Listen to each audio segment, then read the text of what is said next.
What's up, my wizards? It's Dev from Mtg down there on the YouTube.com. Here with Igby.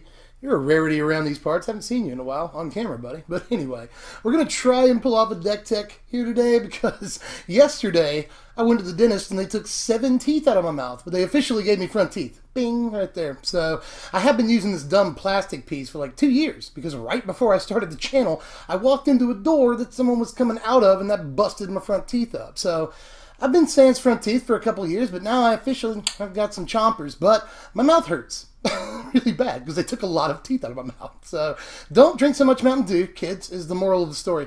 And we're going to try and pull this deck tech off. I hope I can do it. But I wouldn't even be trying this if I wasn't pretty excited about this deck. I think this is the most competitive deck that I've done so far this season, except for maybe Grixis. But still, this is a really good deck. You know, right now a lot of people are really excited about mono red aggro. It's making a comeback, you know, it's done really well out of the last couple of weekends here, but I don't like to rack Uno. I like to rack Dose. So we're going to do red-black aggro. And remember that bad joke, and in fact this entire video is brought to you in part by TCGplayer.com. I've been using them for years. They seriously have like the best prices on the interweb for Magic products. So if you're interested in this deck, just click the first link in the description. That'll take you right over to TCG Player where you can view it, buy it if you want. It helps me out, helps you out, helps them out. Literally no downside for any party involved. So do that if you can, and let's get on with this deck. So let's take a look at the creatures in our aggro deck. There's 28 of them. That's a lot of creatures, but we are trying to attack in the Aggro deck. So let's play some guys. We're going to start with 3 copies of Dread Wanderer here, and I know some people might want to play Falconwrath Gorger instead, but we're pretty confident in our ability to make black mana early. We got 15 black sources in the deck, so we can get a turn 1 Dread Wanderer pretty easily. And for my money, Dread Wanderer is just way better than Falconwrath Gorger. Yeah, it comes to play tapped, whatever, but, you know, the entire text box on Gorger may as well not be there like 90% of the time, but the text box on this card is very important.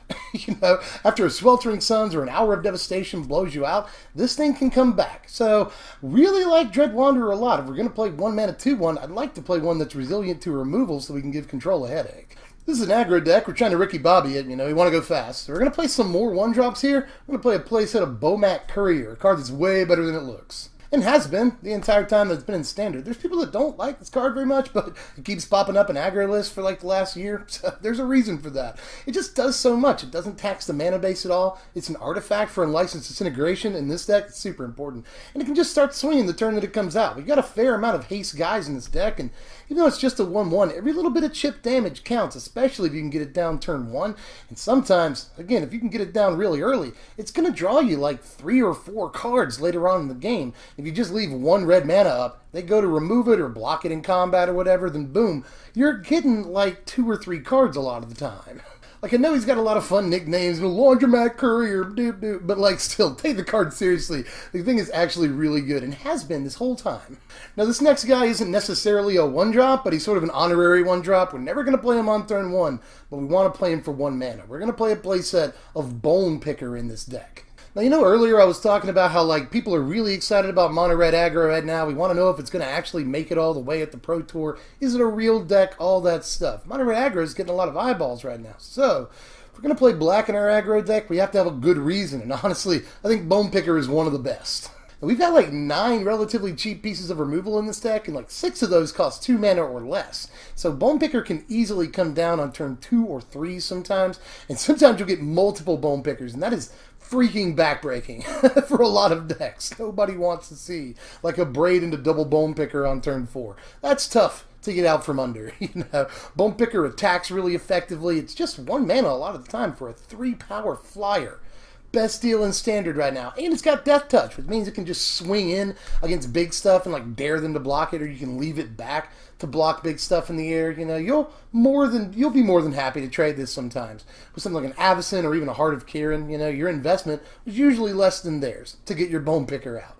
So, you know, Bone Picker is just amazing. It's great on defense, it's great on offense, really cheap to play, and we don't even have to remove a guy and then play Bone Picker. You know, we've got a lot of creatures in this deck, and there's a lot of aggro in this format. So we're going to be trading creatures in combat a fair amount in the first 3 to 5 turns of the game. So Bone Picker is really easy to play post-combat for just 1 mana and squeeze another spell on top of. Just Bone Picker is absolutely crazy, and it's one of the only reasons to play black in the deck. There's other black cards, don't get me wrong, but Bone Picker might be the best reason, bar none, to play black. Here's the other best reason. We're going to play 4 copies of Scrap Heap Scrounger in the deck, which is also still a card and doesn't rotate. It feels like Scrap Heap's been around for freaking ever, right? But it doesn't rotate anytime soon. We're going to be able to play with Scrap Heap for a while. This is another card, just like Dread Wanderer, that gives control decks headaches. You know, they really don't want to have to exile a dude, you know? And we've got 28 guys, so it's not at all hard to get our Scrap Heap back.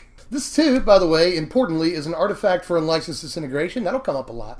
And, you know, it's just 2 mana for a 3-powered guy, which is literally always good. So, like, unless they Magma Spray it or do a couple of other things to it, it's coming back. And again, things like Hour of Devastation, Sweltering Suns, even Fumigate see play right now in this format. So we want as many resilient creatures as we can get. Speaking of resilient creatures, by the way, we're going to play 4 copies of Earthshaker Kenra. This guy is really impressive. There's some people saying that this is like the saving grace of mono red aggro. You know, it's the card that makes that deck a real deck. Just pulls the whole room together.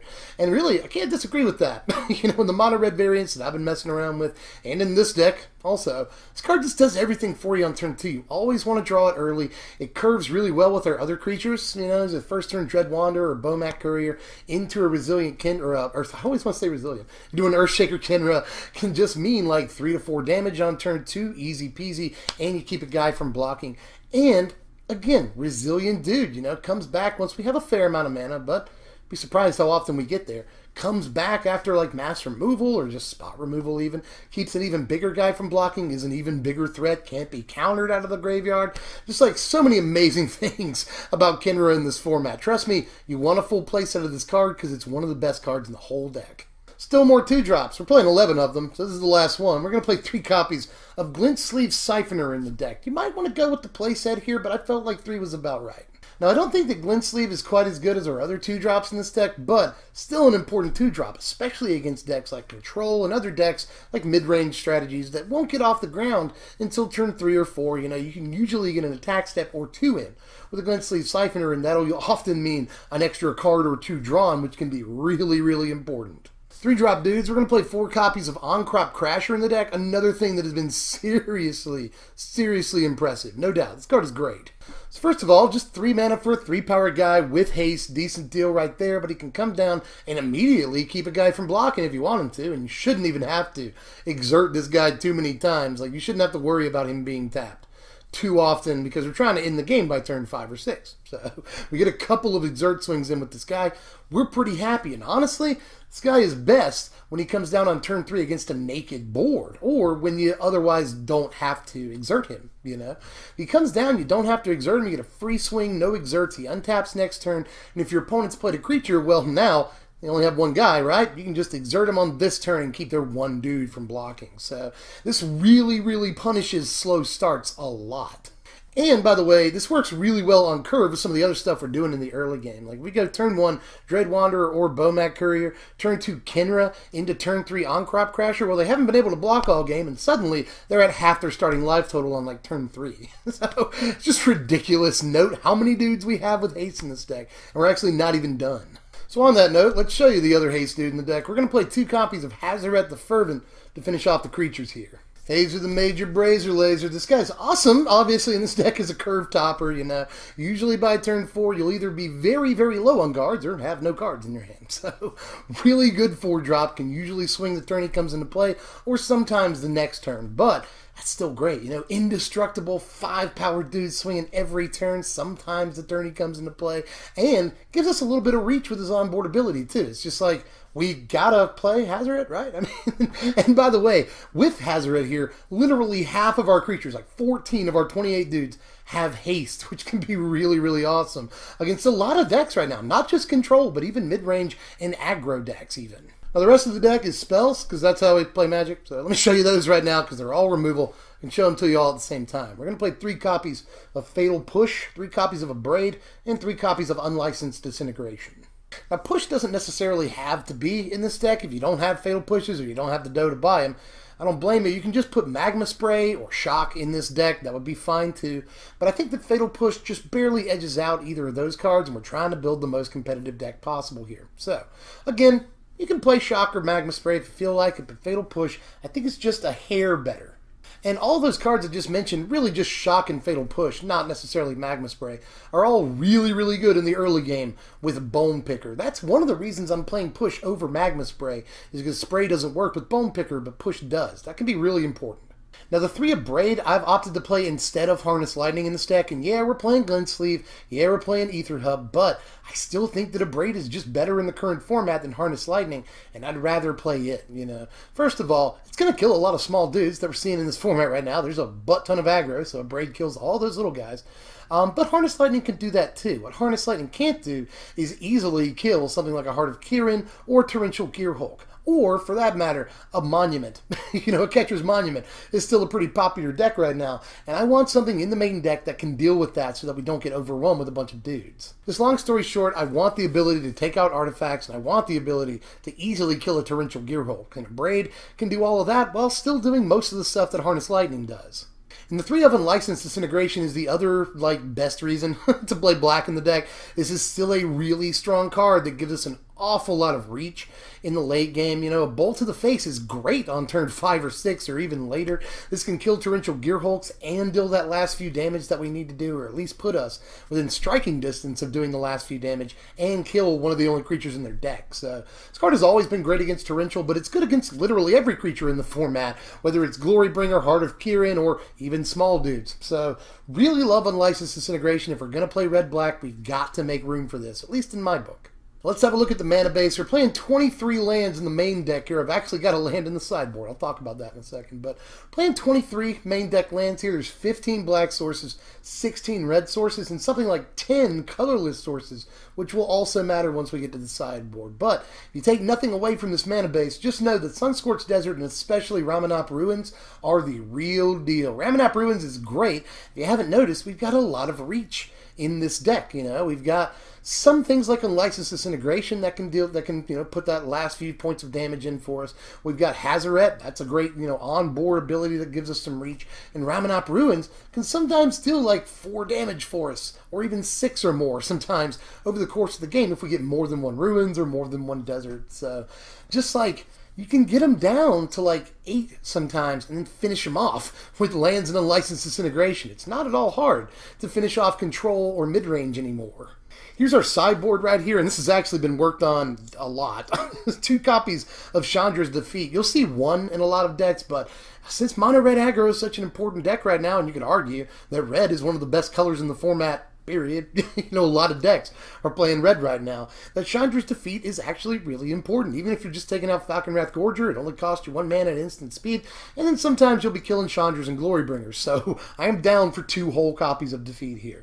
We're going to finish off the playset of Fatal Push to help out Bone Picker and be just good against aggro decks. Another Braid in there against all those problem artifacts.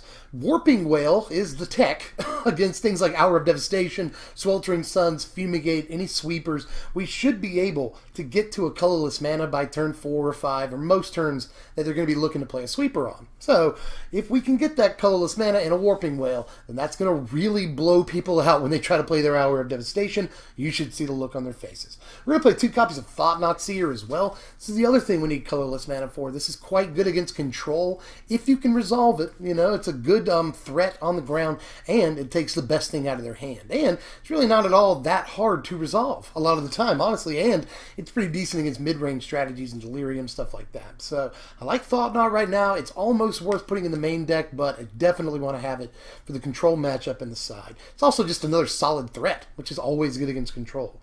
We're going to play 2 copies of Kalitas in there against all the aggro that's running around right now. And really, mono red aggro isn't the only aggro deck, obviously. There's zombies, there's green-black variants. There's like 3 of those running around. So there's a fair amount of aggro right now, and Kalitas is good against all of it. So we'll play him. We're going to play 1 copy of Chandra, Torch of Defiance. This is good against literally everything, but I don't want to play a whole bunch of 4 and 5 mana cards when the whole point of the main deck is getting to a Hazaret and not having a whole bunch of other cards clogging up our hands. So with that in mind, I'll go ahead and put Chandra in the board for the mid-range and control matchups. Glorybringer is in there for the same reason. We want against mid-range especially, and even aggro aggro, a lot of the time, we want to sideboard into a mid-range strategy. Glorybringer really helps us do that, along with things like Thought Knot, Kalitas, you know, and Cut to Ribbons for that matter. Cut to Ribbons is another good card for trying to transform into a mid-range strategy. Takes out any creature, big or small, almost, in the format right now. Takes out like 90% of what people are playing with, and can be like 5 damage sometimes in the very late game. So Cut to Ribbons, I think, deserves a slot somewhere in the 75. And we're going to play that one Canyon Slough because, and that is how you pronounce it, I had to look that up. But anyway, we're going to play that one Canyon Slough because when we do transition into mid-range out of the sideboard, we're going to need at least one more land. And here's your power rankings right here. A final score of 68, which is pretty good. I think that's either the best or tied for the best score all season so far. And the deck does perform really well. It's got options at all spots in the curve, especially after boards. If you want to be a mid-range deck, you can. And you can side in like a butt ton of threats against a lot of decks. You know, if you just want to go above aggro, you can do that. If you want to side in more threats against control, you can do that. It's up to you. So the deck has a fair amount of versatility in that way too. It's got an interesting sideboard plan and some really good sideboard tools. The only thing it really doesn't have is a bunch of synergy. I mean, there's like artifact synergy, I guess. You know, there's really not much synergy in the deck, but it doesn't need it. Strikes fast, has good defense and good offense. Don't see that every day, and that's usually the mark of a good deck. And I feel like it's just about the same after boards as before boards, which is something else you don't see every day. We've got a butt ton of great options in the 75. And to me, this is good news. The deck is only about $175 on TCG Player. Not budget by any stretch of the imagination, but if you remember a couple of years ago, we had Fetch Lands and Baby Jace, and for a while Liliana in the same format, and like Thoughtseize. They were like, well, I don't actually Thoughtseize I don't think was in that format, but still had a bunch of expensive cards in Standard, and decks are like anywhere between $800 and $1,000. You know? And like even today, some popular decks will cost you like $400. Well, this costs you less than half that for a really good deck, man. I've had a lot of fun with this thing. You guys know I like aggro. I'm an aggro guy, but this deck smashes face really well, and it can also hang out. You know, that's the problem with a lot of aggro decks, is that, yeah, they can deal a bunch of damage to begin with, but then they kind of lose focus. You start, you know, drawing dead. You draw a land 2 turns in a row, and you're screwed. Your opponent develops their board, and you can't do anything. Well, in this deck, you've got some mid-range options, not only in the main board, but also in the sideboard. And you've got a lot of good removal so that you can hang with their bigger guys that they're playing. You know, we've got a bunch of resilient dudes, so if they blow us out or trade in combat with our guys can come back. A lot of times their guys can't. So, and if I have to say this one more time, we've got so much reach in this deck. Hazoret, we've got lands, you know, Cut the Ribbons out of the sideboard is more reach. There's just so much of it in this deck. Unlicensed Disintegration. So this deck can not only go really fast in the early game, but it's also got a bunch of pieces that can deal, you know, 2 damage here, 3 damage there to finish off the game really easily. So try it out, let me know how you feel, and let me know how you change it. You know, right now there's a bunch of ways to build this deck. I've seen Red-Black Aggro, I've seen Red-Black Eldrazi, which is what this deck began life as. That's why you still see the Thought Knot Seers and stuff in the sideboard, because I had Thought Knots in the main Reality Smashers, but it was just like way too many 4 and 5 drops, a little clunky, didn't quite work, but people are trying to make that deck work right now. There's a bunch of ways to build this deck. Is it aggro? Is it mid-range? You know, what do you prefer? So let me know what you do with this that I didn't do. I'm always all ears for that. And again, we're a community. You know, we build decks together. But what are we doing next time? That's always a question. Man, that was really game showy. I think I nailed that one. But anyway, what are we doing next time? Well, next time I can either show you an interesting deck that I think is actually pretty cool, or I can show you a deck that's really, really competitive, I think. Which one's it going to be? Both of them are green-red decks. First of all, Jund, so we're going to add black. Jund Gitrog Deserts. Everybody wants to see the desert deck. Everybody wants to have Gitrog Monster in it. So I can show you Jund Deserts next time. Or I can show you Green Red Ramp, which is a deck a lot of people are trying to perfect and take up to the Pro Tour to see if it's going to actually do some work. So, let me know which one you want to see next time. Jund Desert with the Gitrog Monster or Green Red Ramp. Also, don't forget the Pro Tour is coming up this weekend, at least as I release this video. Pro Tour is coming up this weekend, and that's not long from now. So we're going to be covering that. Might give you my predictions, but this one's going to be a tough call, man. Might give you my predictions and might be very, very wrong. And as soon as it's over, I'm going to cover the top 8 decks from it. So get ready for all that content. Make sure you sub if you're new. You haven't subbed yet. What are you doing? Do it. Sub the channel. You can also like the video if you enjoyed the video. That'd mean a lot to me. Just warm fuzzies, all that. And you can follow us on Twitter at SBMTGDev. I'm going to try and do more on Twitter here. You know, I haven't really paid much attention to my Twitter profile. I usually just upload videos to it, you know, or it lets you know when I've uploaded a video. But I'm going to try and actually do some stuff on Twitter here now. So while you can follow us on Twitter at SBMTGDev, or you can check us out on Patreon at patreon.com/SBMTG. And don't forget to click the link in the description to view the deck list and take you on over to TCG Player, who are good enough to sponsor this video because they're awesome. But I hope you like the deck. I have a butt ton of confidence in this deck. This deck has been very good for me, so try this stinking thing out. I think you'll like it. Anyway, I'm Dev from SBMTG. Thanks for watching, my wizards. It's time to get swifty in here.